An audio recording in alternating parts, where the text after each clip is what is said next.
Вуди Аллена встречают в Венеции аплодисментами и свистом. Американский режиссер привез в Мостру свой 50-й фильм «Счастливый случай». В российском прокате он выйдет под названием «Великая ирония». На родине Аллен стал объектом культуры отмены после обвинений в сексуальном насилии со стороны приемной дочери, которые, правда, так и не были доказаны.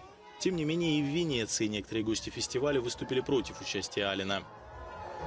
I've been very lucky with my filmmaking, and I've had over my lifetime much undeserved praise and enormous amount of attention and respect.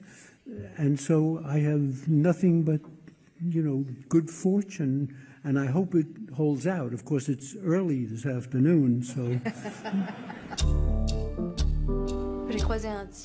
«Великая ирония», снятая на французском языке, участвует вне конкурса. Ранее 87-летний Вуди Аллен не исключал, что лента может стать его последним фильмом перед выходом на пенсию. Но уже в Венеции он заявил, что если найдется финансирование, то в принципе готов продолжать работу даже в США, где его подвергают остракизму. Ты toute seule? Seule avec mon journal, mais... T'es heureuse dans ton couple? Je croyais oui, mais je sais plus.